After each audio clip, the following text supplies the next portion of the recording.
Hermetic Gnosis can sound abstract if you hear it as hidden information, a secret doctrine, a spiritual idea, a set of words that belong to old books, temples, symbols, and initiations. But in the older magical mind, Gnosis was much more concrete than that.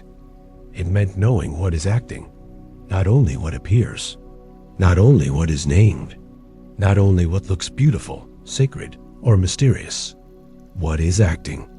Because if you cannot recognize the forces already moving through nature, matter, timing, relation, and the soul, then your knowledge remains decorative. You may know the language of Hermeticism, but miss the operation happening right in front of you. And that is the risk. You begin to mistake symbols for ornaments, planets for moods, herbs for folklore, stones for aesthetic objects, and the soul for a vague inner feeling. By the end of this video, one thing should be clear. Hermetic Gnosis is not just knowing hidden ideas. It is learning to recognize hidden forces before they become visible effects. Start with a simple object. A stone on a table looks silent. To the ordinary eye, it is just matter. Weight, shape, texture, maybe color. But the magical eye does not stop at appearance. It asks another question. What virtue does this thing carry? What does it attract, resist, amplify, bind, preserve, or disturb? That word matters. Virtue. Not virtue in the moral sense. Virtue as an active property, a hidden capacity, a force inside a thing that does not need to announce itself to be real within the system. This is one of the central differences between modern spiritual language and older Hermetic thinking. Modern language often says, everything is energy. That may sound deep, but it can become too vague to use. Older Hermetic thinking is more demanding. It does not only say that things have energy. It asks what kind of force, through what relation, under what condition, acting on what receiver, and producing what effect. That is much sharper. A plant is not just high vibration. A metal is not just powerful. A planetary hour is not just a good feeling. A symbol is not just meaningful. Each one belongs to a chain of correspondences, influences, qualities, timings, and operations. And here is the first turning point. In Hermetic Gnosis, knowledge is not possession of information. Knowledge is precision of recognition. You do not truly know fire because you can say, fire symbolizes transformation. You begin to know fire when you understand how it separates, purifies, consumes, illuminates, activates, and changes the condition of what it touches. You do not truly know a talisman because you know it looks sacred. You begin to know it when you understand that an image, a number, a material, a timing, and an intention are being arranged so that active and passive principles can meet. That phrase is important. Active and passive. Much of older magic is built on this structure. Something acts, something receives. A planet influences. A material receives. A word directs. A figure contains. A soul impresses. A body responds. Hermetic Gnosis is the intelligence that learns to see these relations. Now pause here, because this is where many people drift away from the subject. They hear hidden forces and immediately imagine fantasy. But the older view is not simply fantasy. It is a way of reading reality through operations. Think of a seed. If you hold it in your hand, it looks small, dry, almost dead. But under the right conditions, something hidden begins to act. Moisture, warmth, soil, season, inner form. Nothing about the seed's outer appearance fully explains the plant that may come from it. The force was not obvious, but it was there as a potential operation. That is the type of seeing Hermetic Gnosis trains.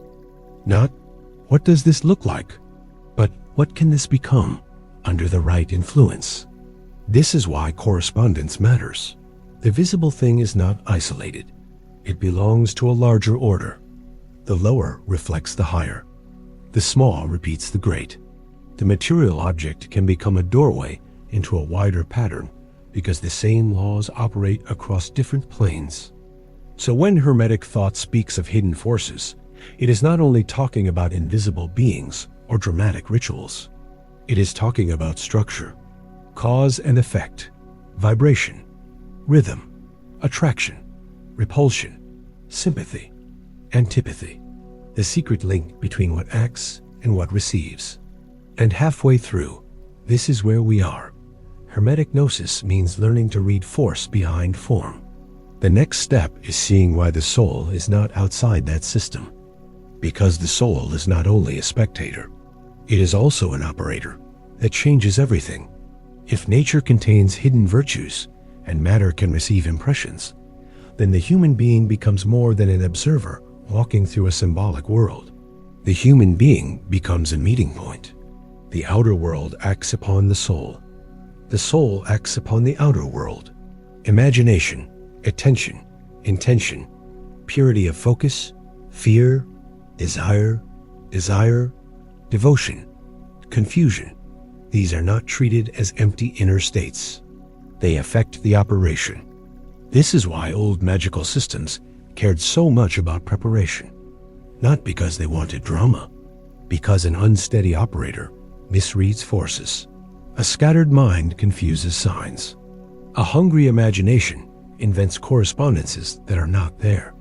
A restless soul sees meaning everywhere, but order nowhere. And that is the second major risk. Without gnosis, you do not become more magical. You become more suggestible. You start calling every coincidence a sign, every emotion an intuition, every attraction a destiny, every repeated pattern a message.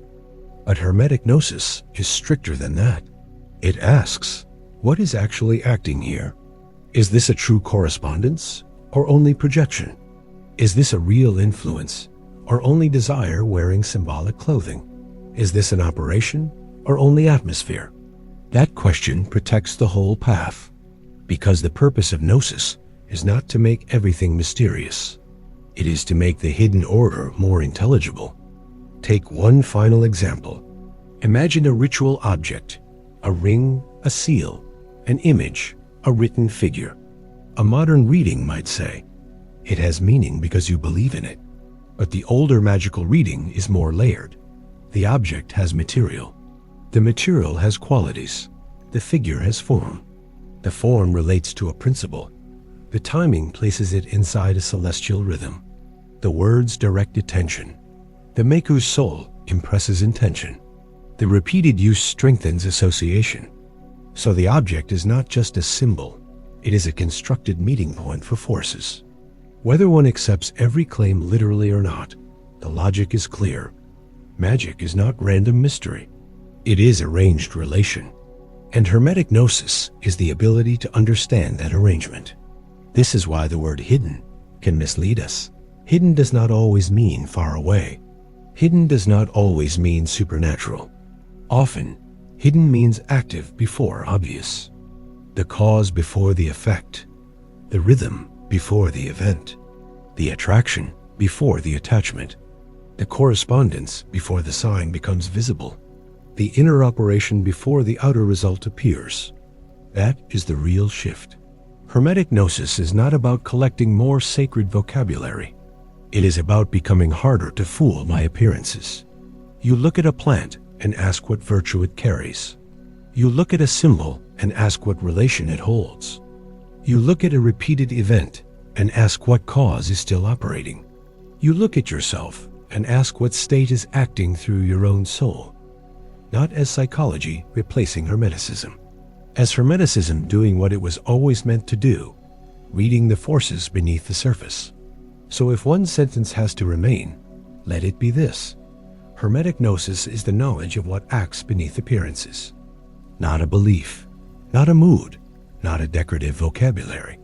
A disciplined way of seeing forces, relations, causes, virtues, and operations before they harden into visible results. And once you understand that, the whole Hermetic world becomes less vague.